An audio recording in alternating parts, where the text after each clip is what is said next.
Hello and welcome back to Shelf Centered. This is Bryce. Thanks so much for stopping by. Thanks for liking and subscribing. If this is something you end up enjoying, you never know, it could happen.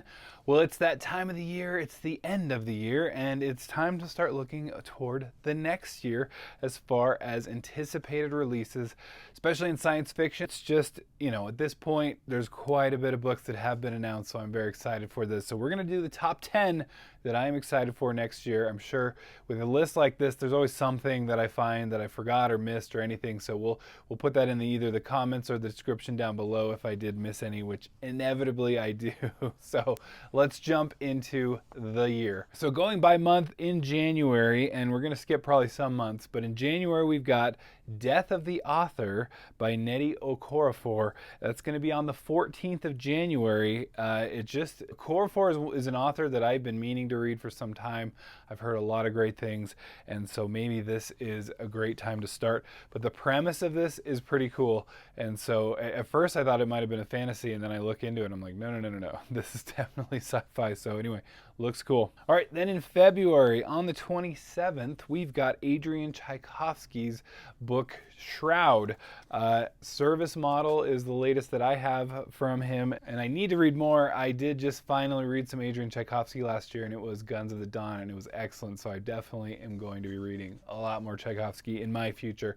But Shroud, again, Tchaikovsky is like the Sanderson of science fiction, and everybody probably gets tired of like being the whatever of whatever, but he's been pumping out books is all I'm saying, and not necessarily even in the same, like, I don't, I think as far as authors go, they're pretty different, but at the same time, cranking out books, they have that in common.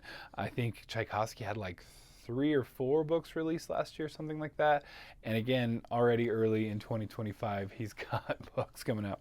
All right, March, this is our biggest month. Seemed like everything was jumping for March. So I've actually got 4 books in March. On the 4th of March, we've got Two Truths and a Lie by Corey O'Brien.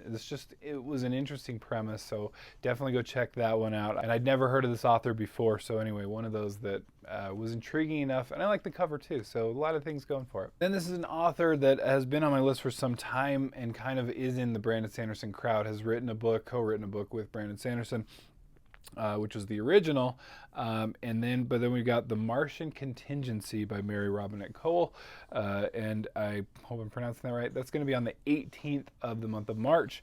Again, one of those that she's constantly writing in science fiction, and I want to check this out. All right, then on the 25th, we've got 2 books actually. One of them is Space Brooms by H.E. Rodriguez. That alone, the title is intriguing enough, but when you look into it, it looks like it's pretty funny. It looks pretty humorous. Anyway, and I'll have links to all these books down below so you can see what they are about. All right, then this is one of the biggest releases of the year, especially in March. Also on the 25th, John Scalzi, author of the Old Man's War trilogy and more, and Universe and all that stuff, and so many other standalones. But When the Moon Hits Your Eye, and this is a book, I like how Scalzi will take just a concept and run with it. This seems to be one of those where, what if the moon was cheese? I mean, and like that's what it sounds like it is. And again, with Scalzi's his abilities with not only a compelling plot and characters, but with just the humor, I'm assuming it's probably going to be pretty funny. So anyway, I mean, that's what I love about like the Dispatcher series, this novellas that are just about a concept that you just can't think about too much. And this seems like taking that to the extreme. But anyway, but well executed and well done with the Dispatcher, but definitely a serious note on those. When the Moon Hits Your Eye, anyway, sounds hilarious when you think of the concept. But again, I don't think you need to think about it too much. All right, then in April 8th, we've got a new one from Christopher Hinds, and I absolutely loved Liege Killer. So Liege Killer, one of my favorite books back in the day, but Scales he's releasing on the 8th, so I'm definitely going to be checking that out. Definitely want to see what more we got going here. All right, then in May on the 22nd, this is by Alistair Reynolds. I was really looking for something. Reynolds is pretty consistent with yearly books, but this is one, it's a collection, Revelation Space collection #2 of, short stories and novellas, stuff like that. So this is his, the Revelation Space universe, absolutely love it. I've now read 3 books in it, and I need to keep going, but it's one of my favorites.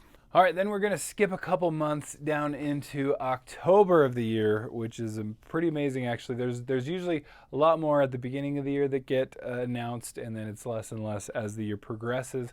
But in October, we are looking at The Last Contract of Isako by the author of Fonda Lee. That's going to be on the 9th. I absolutely love Fonda Lee. I've fallen in love with her writing, especially with the Greenbone Saga. It jumped up one of my all-time favorites. I believe it made it to my top 10 fantasy books of all time. And so anyway, I'm going to be looking closely for what Fonda Lee is releasing, that is for sure. But this one, it's just like a blend of so many things. You definitely need to check this one out. All right, then we've got Unknown. So that's all I officially know about, but the 10th book is going to be our Unknown. But Christopher Ruocchio has been pretty good, pretty consistent. This looks like it's going to be the last Sun Eater book, but we do not have an actual time, but it's going to be called Shadows Upon Time. And all we've been given is that it's going to be late 2025. So definitely checking that out. If you haven't jumped into Sun Eater yet, you do yourself a favor. And if you like science fiction at all, I feel like there's a lot of reminiscences of Dune, of Red Rising even. In book 1, there's like gladiatorial combat. So if you're a fan of that, it's got a lot of things going for it, a lot of political intrigue, and just excellent stuff, high tier science fiction. I feel like Ruocchio is killing it and just really getting started as an author, in my opinion, and at least maybe just my hope. So anyway, but that's my list of my most anticipated science fiction books for the coming year 2025. Let me know if I've missed any, and if you want me to do a deep dive or read any of these, let me know in the comments below. Thank you so much for stopping by, and we'll catch you next time. Bye.